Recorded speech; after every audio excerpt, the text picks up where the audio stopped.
Hello, viewers.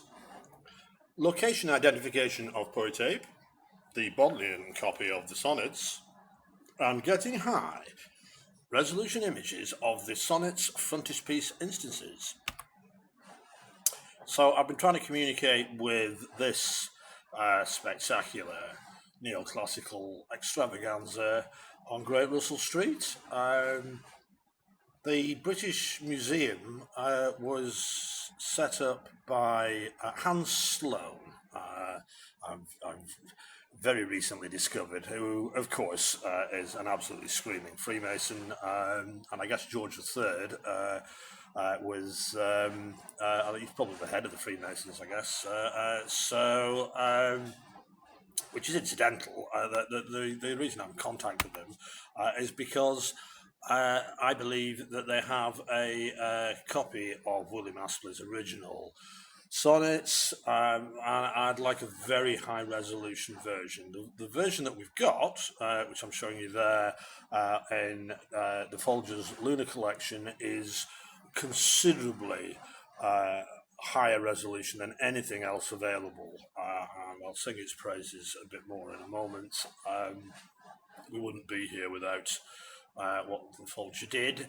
On the right is a medium to low resolution.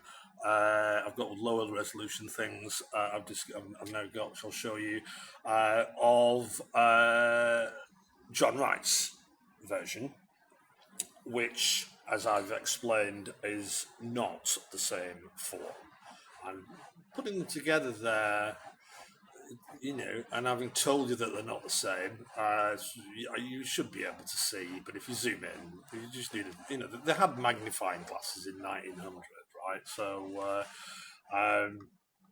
So yeah.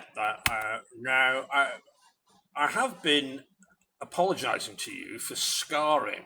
I thought I'd done this. My copy of the Folger's image.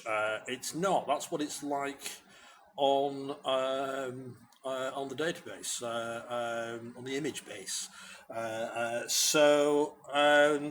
don't know how that's happened,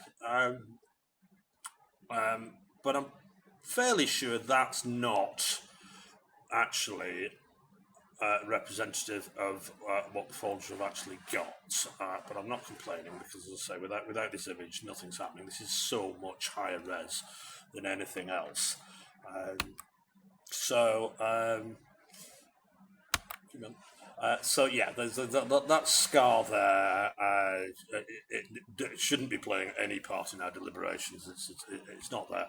I know it's not there because I've got this, which I found in a PDF of a paper by my mate Sidney Lee, who's this character, an extremely influential historian at the turn of the 19th to 20th centuries, who claimed that these two are of the same imprint. This one and the John Wright version. Are they hell? Now, this is much lower resolution. You can see here. Go back. Look at how much detail we've got there. But as you can see, it hasn't got a scar across here, and that's not likely to be it's not a printing thing. There's some digital screw up that's happened somewhere. Now, but I've got another image of this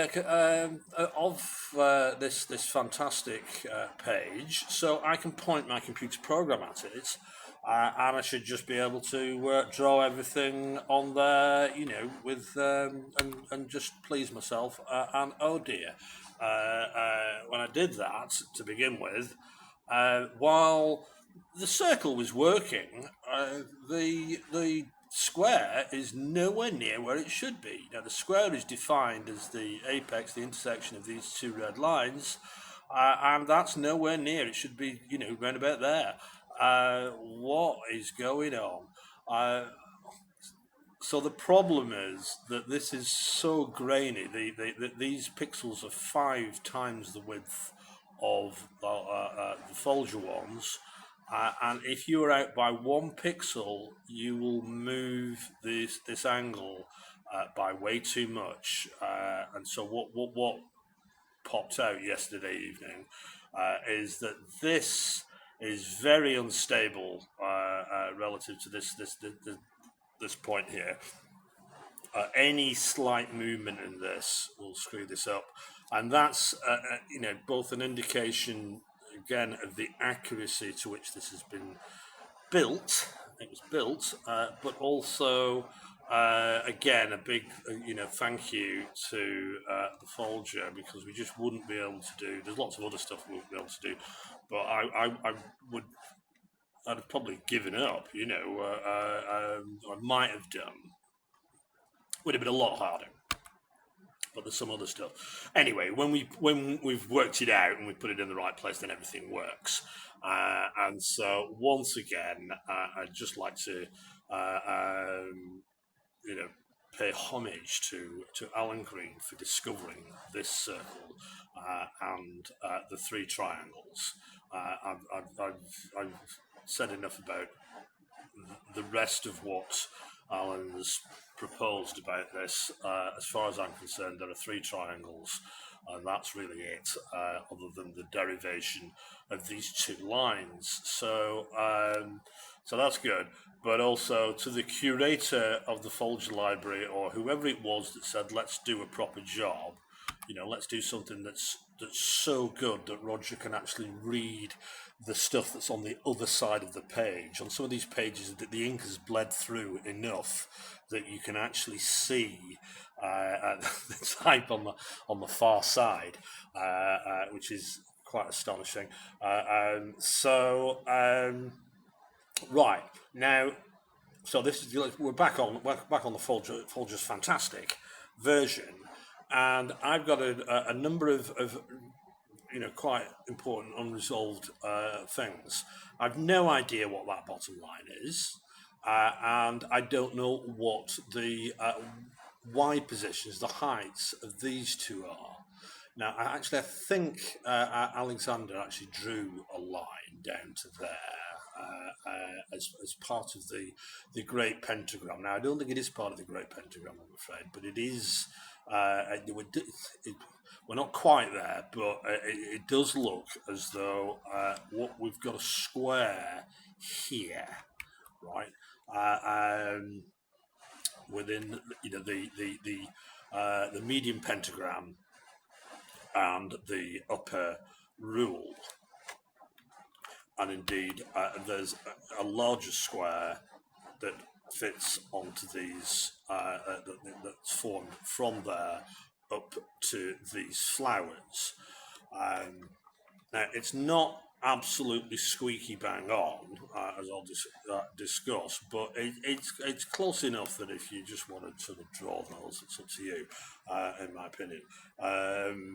But there's further work required. But it is looking encouraging, because when you draw that line, this pink line here across here, it goes straight through Poet Ape, and these points then that are on a line every single time now. All these other there's something else that defines them. They're not just anywhere on the line.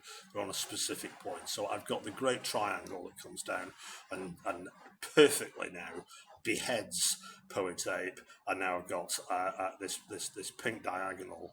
Right now, as I say, it's not. It's about 1/4 of a degree off 45. And that's a bit much, right? So I have to sort of have a look at this. What you have to do, in my humble opinion, is you have to build a mathematical model, and if it doesn't fit, you then have to work out why.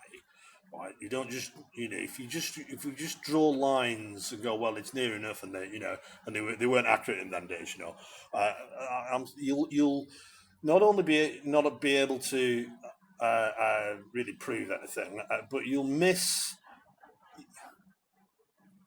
the next steps, if you like. You'll and you'll end up putting stuff on there that isn't. Essentially, you've got to get to a degree of, dare I say it, rigor. So a little bit of looking. Now, if we then extend that, we are sort of in well, I'll say the neck of the woods of this. Now, again, you might be looking at that and thinking, well, that's perfectly okay. Well, I'm sorry, in my book, it's not, right? That is not going through there. And as a result, the pink line, if you extended it, would be significantly, it'd be up here, nearly a centimetre or more, away from where it should be, and that's not good enough.